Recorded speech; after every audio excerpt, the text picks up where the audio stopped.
Welcome to New Mexico Black Rifle Operators Union. I'm your host, Sean. I'm trying hard to keep you guys informed about what's going on in the 2A and trying to keep the content interesting at the same time. So I was looking at what I could talk about that was new and cool. And, it's kind of hard since I don't have the finances to, or I'm not sponsored to go get guns for review to talk about how cool this gun is or that gun is or whatever. What I do have access to is a lot of information, just like everyone else nowadays. And I can vet that information. So Dr. Vivek Murthy, he is the Surgeon General for the Biden administration. That alone should tell you should be worried. Okay. Today he gave a speech about gun violence and how it was a national epidemic. Okay. In his speech, he cites the same statistics that have been coming out where gun violence is killing the younger generations at this alarming rate. Now, what he's doing, though, is he's looping in, and I've talked about the statistics several times, so is Calling in the War, so is Guns and Gadgets.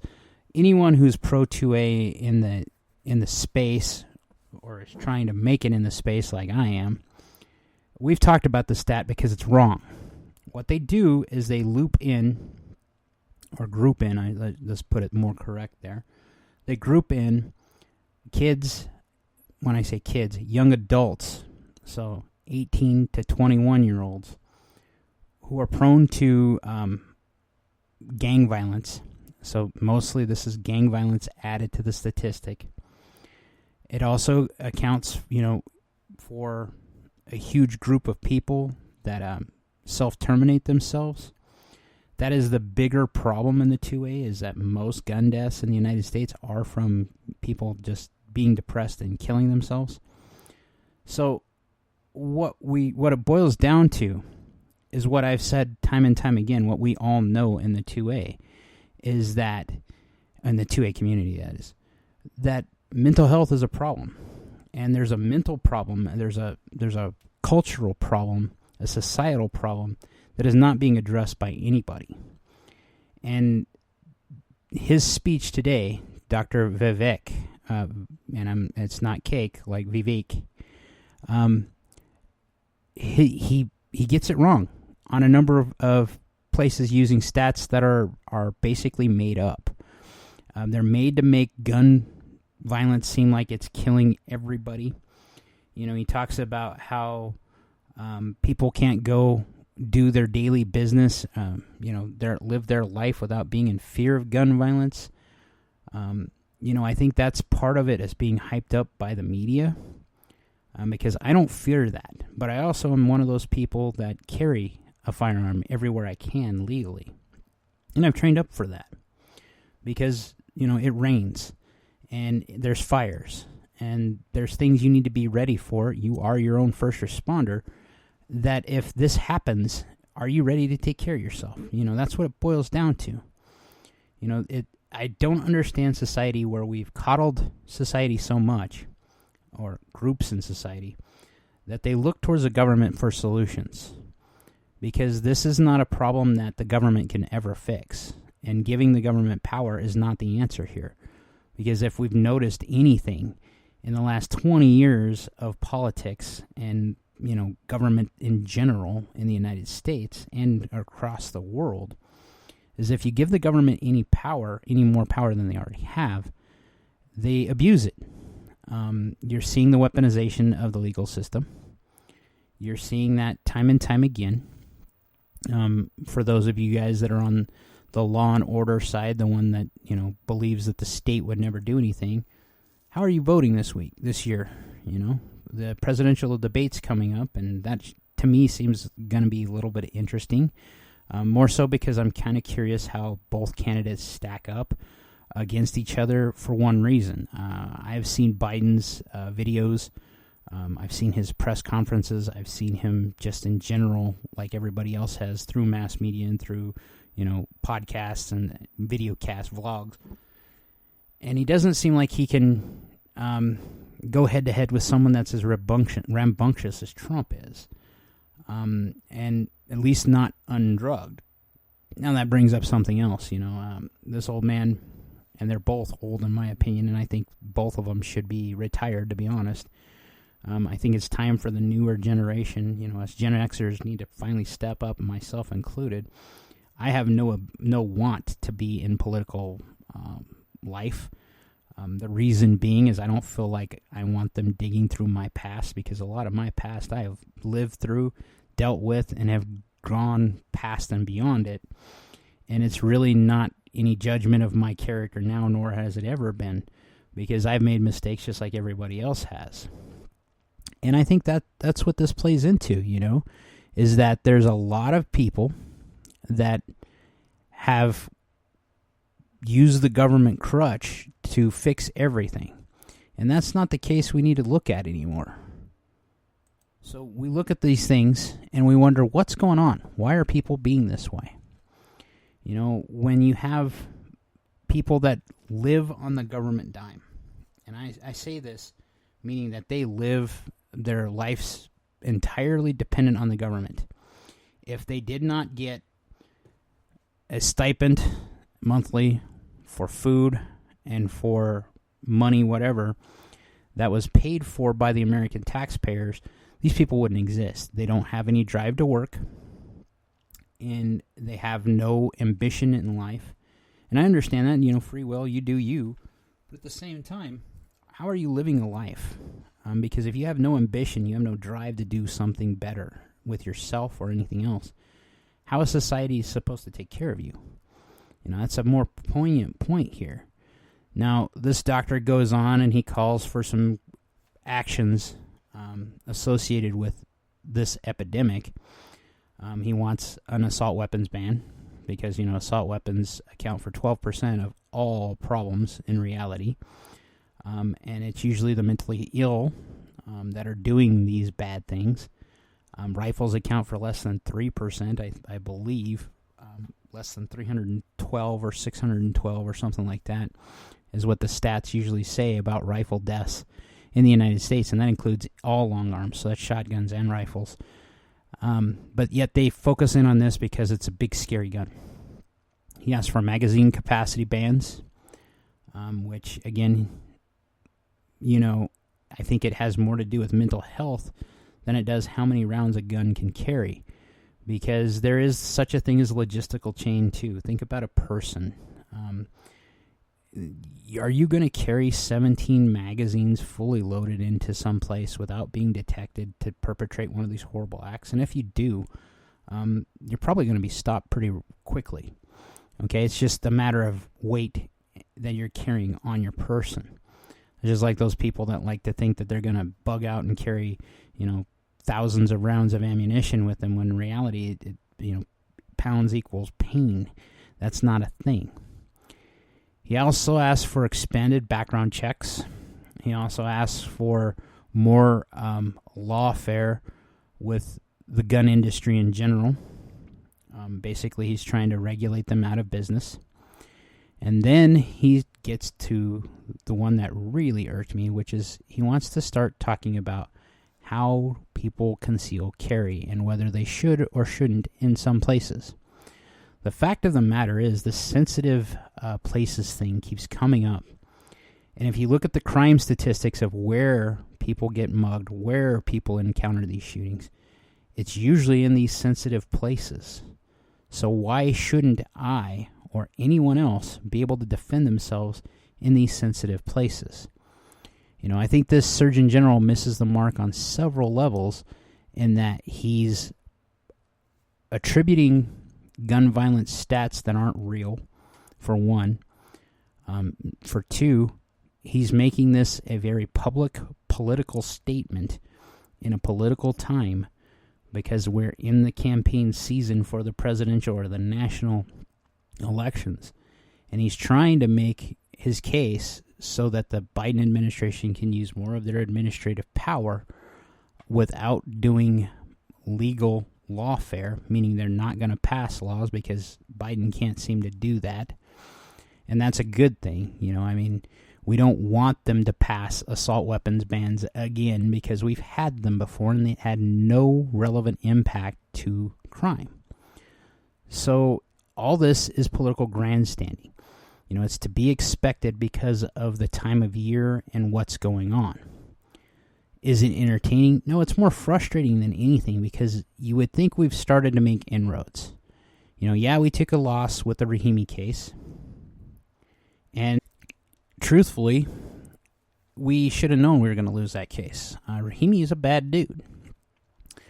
This administration, Merrick Garland, he's going hard after some more cases that have to do with prohibited people, trying to get the Supreme Court to hear these cases, and he's trying to basically to get as many wins as he can in this political season, but he's also trying to make it clear that background checks and prohibited people is a real thing. Now, do I believe that there should be prohibited people? Yes.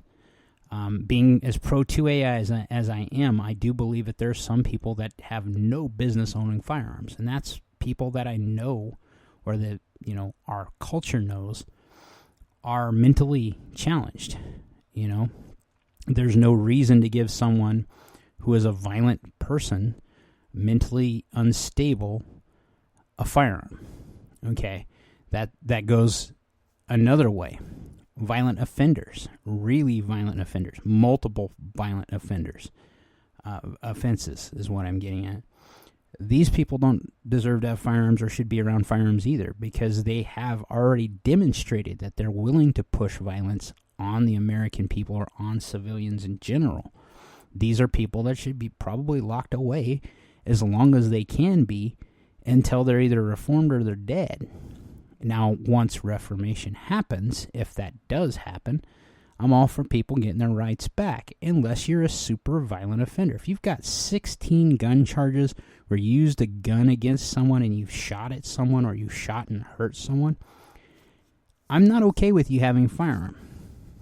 You have proven, you have demonstrated to society, you cannot own the tool because you misuse the tool. That's the same, I believe, with drunk drivers. If you got 16 DWIs, living in New Mexico, that's a thing, where people have so many DWIs, and yet they're still out free. Now think about that. I mean, it boggles my mind that we have a DWI epidemic in New Mexico, and we're not calling for car prohibition. The best we've done here in New Mexico is after your first DWI, you get a breathalyzer put on your car to make sure you're not drunk so you can start the car and go on. And then you're on probation for a while. Okay. Now, this has to do with decisions. This has to do with being an adult. If you're incapacitated, should you be in any way near a firearm? No. I firmly believe that you should have the wits about you to know that if you're drunk, it's not a good idea to play with guns. Probably not a good idea. Well, it is not a good idea to be behind the wheel of a car. And I've made those mistakes myself. I've been a guy that's sat on a bar stool for a long time because I didn't want to stay at home and stare at four walls. You have to fix yourself. And I think that's where society is really lagging right now, is that no one's willing to admit that they have some problems, and that they're not willing to talk to either a therapist, or they're willing to fight it out alone themselves without looking for either therapy or a spiritual guidance, something that clicks and finally makes things solidify. That's where I'm worried about society. Dealing with the younger society, when I worked for K-12s, I noticed this a lot, that you'd see kids that were in mental hell, basically, and there wasn't a lot of help or resources to get to them. I mean, people tried. It's one of the reasons why I left, is that they were telling me pretty much not to even try to get help. And, after experiencing what I have, that's not a thing for me. That's a non-starter for me. That's something that I can't do. There's some things that I have, some scruples, I guess, some moral compass, that there's certain things you don't do. Just like I couldn't ever, as much as I have been angered in my life, and I could have been one of those school shooters when I was a young kid in high school, because I had access to an assault weapon. I had an AR-15, or not an AR-15, AK. And, I was picked on a lot, and I absolutely could have decided that, let's go ahead and take these kids out back then. But why? That's the part that always gets me, is where's that, but why? Why hurt so many other people when it does no good to solve the problem? You're getting your pound of flesh out? That's what you think that's doing? Is it really? Do you know how much damage you're causing by having to do this? Like I said, I train so that I can use a firearm if I have to now. But I know full well, and I've stated this before, that there's going to be a mental issue if I ever have to, because you're taking a human life offline. And a lot of people will say sometimes you need to do that, and some people just need to go away, and I understand that. I'm just saying that I think that that's oversimplifying the dynamics of what's happening to the human condition. Humans aren't made to kill one another. We're not supposed to. Cain and Abel used a rock to kill one another. Well, one of them did. And now we're looking at the same thing. You're using a tool to do bad things. And if we've seen nothing about our culture lately, we've seen the rise of people that are mentally ill. People that are male or female, and they decide that they want to be the other person or that other sex. That's not natural. What in society is causing this? Because we've never, growing up in high school, I maybe knew throughout my entire life, I maybe knew one person that had some sort of gender dysphoria type situation going on. And I think that they were more so in denial of their true self, that they were actually gay or lesbian in this case. And instead, they went the other direction. They went and said, I am this other sex. Is that where our society has gone, where we're saying that it's okay to be gay, but also to be trans, to be straight? Because that's a lot of what's going on here. Think about the mental gymnastics of that alone. Excuse me. That you're basically denying who you are in multiple aspects, and you're denying kind of God's own pure design just because society has said this is good. And it's happening younger and younger, and you have to look at where are the social contaminants that's doing this. Is it the media we're creating? For a long time, there was a lot of people that were saying that video games were causing violence. Well, video games are now kind of ubiquitous. But is it the media that's in that video game or in the videos that they watch or the music they're listening to that's starting to cause this social contaminant where people think that being mentally ill is not only is it acceptable, but it's your one way of being different that makes you so unique that you have to exhibit this everywhere you go. There are parts of my personality that are a little motivated, okay? And they come off wrong to some people. There's a lot of my personality that comes off exactly like what people want, though. And you know what the change has been for me lately is it's not so much trying, it's actually being my most genuine self that I can be nowadays. There's a lot of times I've hidden that exceptional piece that I know is there. I've had enough compliments over my lifetime, and I'm 46. This year will be my 47th birthday, where I've been told I'm brilliant or smart. You have enough people tell you that kind of has to be true. And I've had just as many people over my life say I'm probably pretty ugly. But fact, and I've had some really, really beautiful people, and I'm saying beautiful inside and outside, that say I'm not. So, what's the truth? Each person has to decide these types of scenarios in their head so that they become who they are. And as long as we section off people and put people in little bubbles where they don't live with other people, they're not exposed to other people, other viewpoints, then they start becoming that one identity piece. I've lived through depression.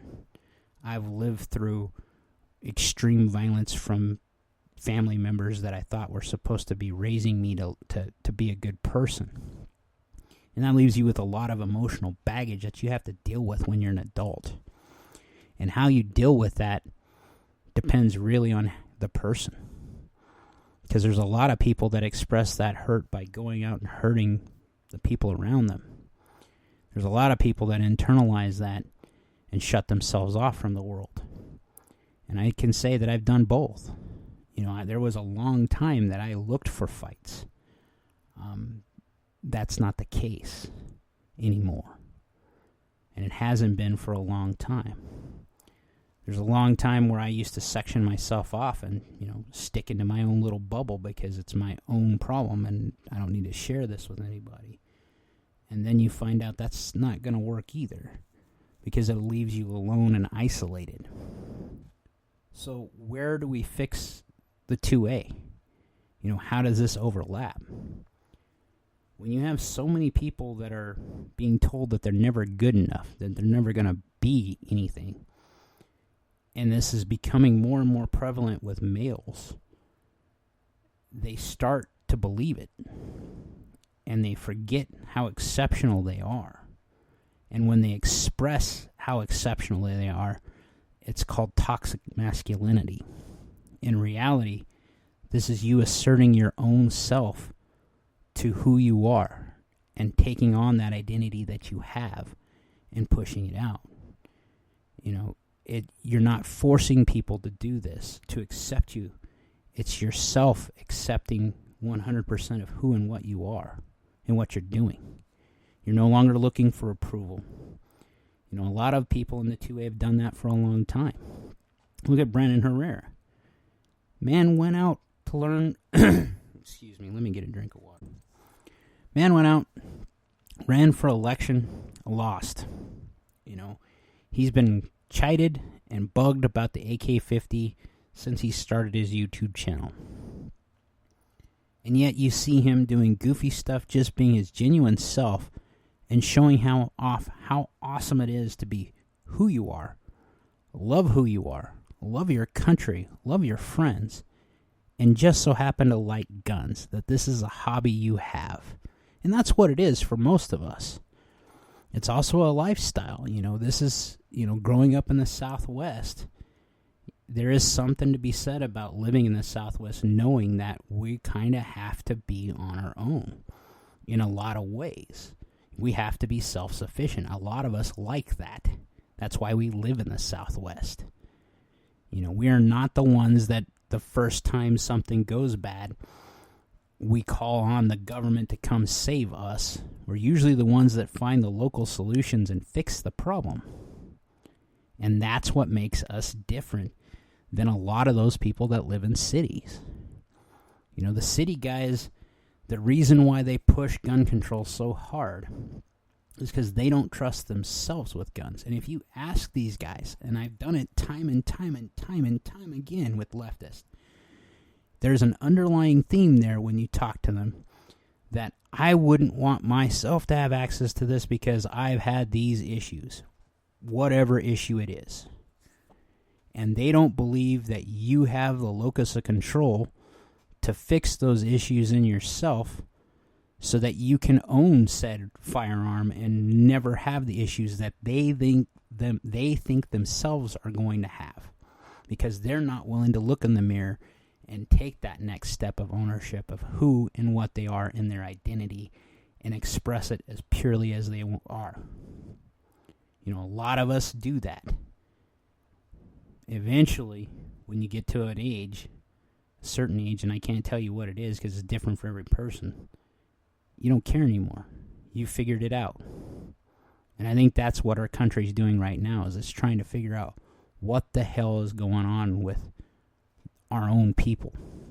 Because we see these radical idiots on both sides of the aisle running headlong into walls that make no sense. You know, I have really good friends that deny simple things like science. And what I mean by this, I have a friend that I've had an argument with here and there about different things. He is so convinced about weather phenomena and that the media is wrong about 1,000% of it that he is going off on rants, and he's just looking like an idiot right now.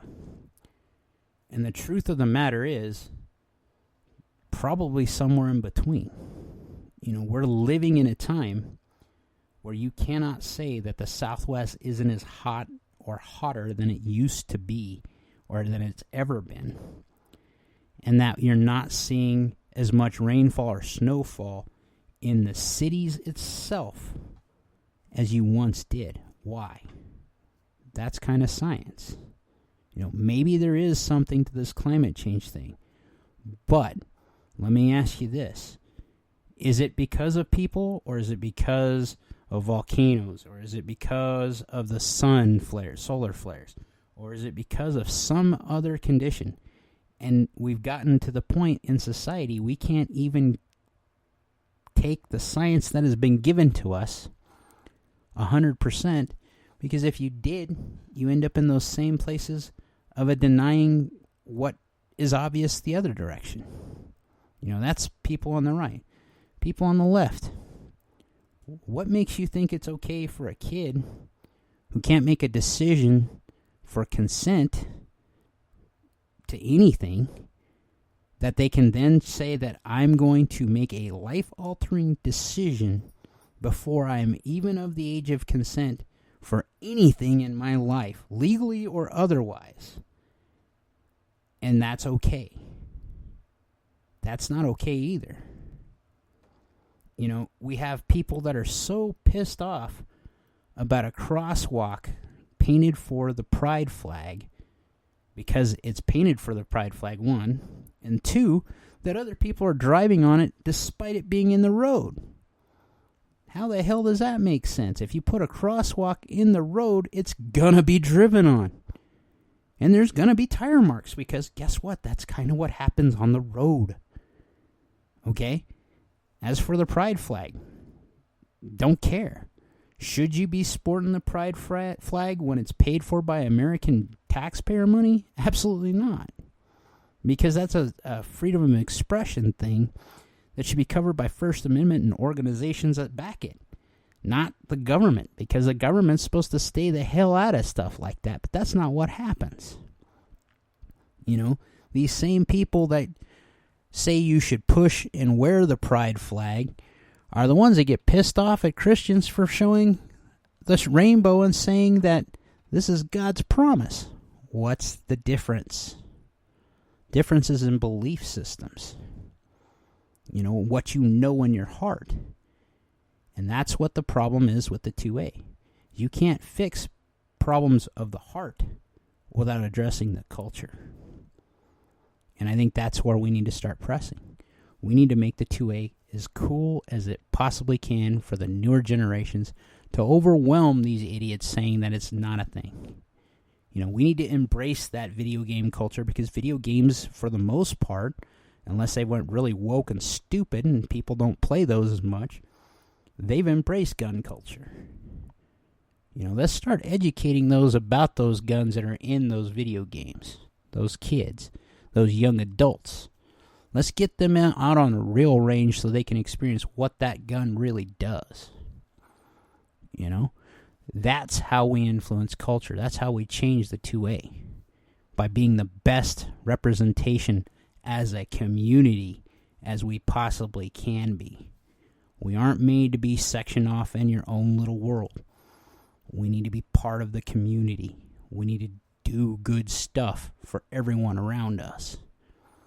And unfortunately, society encourages us, and those internal pains encourage us to just sit away in our little hole. I'm tired of being in a hole, and I've been pushing out a lot lately, getting out of that hole. And I hope all of you guys that are in your own little hole find the way to get out, find your exit, because you deserve that peace, and you deserve to be around other people. Because other people can be great, they can also be a pain in the butt. But life is not the same living alone and solo. Like, share, subscribe. Most importantly, be great.